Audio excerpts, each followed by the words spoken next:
Hey, what's up? Happy Halloween. I figured I would do something on this day. I'll give you some unsung horror films so you can watch on YouTube. Full length films. You don't have to rent them or buy them. And they're in pretty decent quality. I think one or two maybe is slightly less, but that's how the old VHS was, if anybody old is old enough to remember that. Um, with the exception of two of these, and this is not a top 10, by the way. This is just, there's hundreds of films that are great. These are just 10 that I brought together for diversity's sake. Although I do like them a lot. A lot of them are my favorites. But only two of them are from different time periods, but most of them are from the early 1970s, which was when I was born, by the way. They're right in that sweet spot.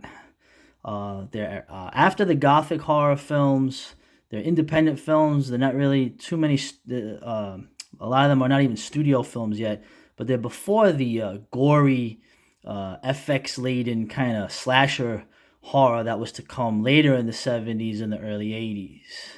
And they also reflect the time very well. The 1970s, the manifestation of decadence and degeneracy seen in the society. Now, it had always been there. My argument is that the decadence began in the 19th century, but this is when it became pretty apparent to everybody with the crime, with the sexual liberation, divorce, single parents, alienation, all kinds of things you could think of. Were starting to just be accepted as just a normal thing. And I'm gonna go over some of these films. I tried to do this video a couple of times and it was very difficult, so I'm just gonna go relatively quick. I'm not even gonna show the trailers. I'm just gonna show you and give you a brief description. Messiah of Evil, probably one of the best unknown horror films in the 70s. It's basically Lovecraft meets Night of the Living Dead, particularly Shadow of Innsmouth and the Call of Cthulhu. It has beautiful women, creepy scenes, almost surrealist. The male hero is kind of like a Oscar Wilde dandy type, and there's zombies in it. Like I said, there's like a blood cult zombie group that worships the blood moon, and this young woman tries to find her dad, and instead finds these things that are ready to try to take over the world. It's really nice. The lead woman, she's the woman from High Plains Drifter, the one that Clint Eastwood drags into the barn, so to speak. And did I say that the women in this were hot? They are, and there's some really interesting death scenes. Okay, let's see if I can make this happen. All right, Shockwaves. Oh man, I remember seeing this on television. Nazi zombie horror.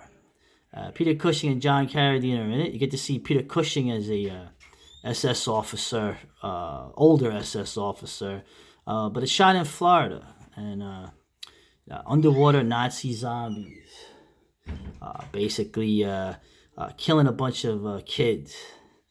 Very creepy. It has that feel. It's even though it's in the Florida, it has the feel that you're going to get in some of the Italian zombie films that were shot in the Caribbean.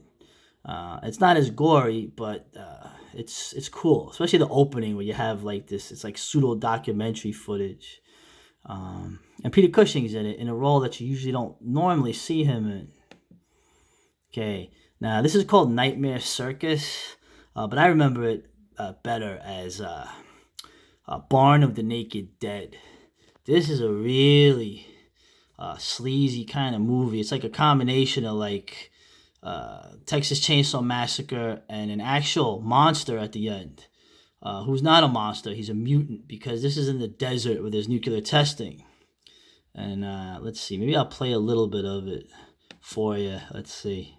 Who's that guy? Oh, are you old enough? Who's that guy back there? You'll never find out. All right. This movie is very problematic by today's standards, and very downbeat, like most of these are, because it was the 70s.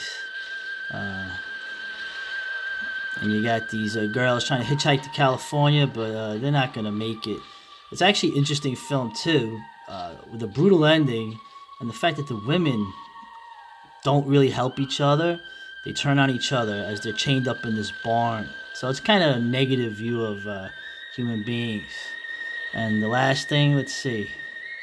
Um, it's crazy. This guy, the actor is Andrew Prine or Andrew Prine, a guy who you see in a lot of these movies in the '70s, and he's in some bigger movies later.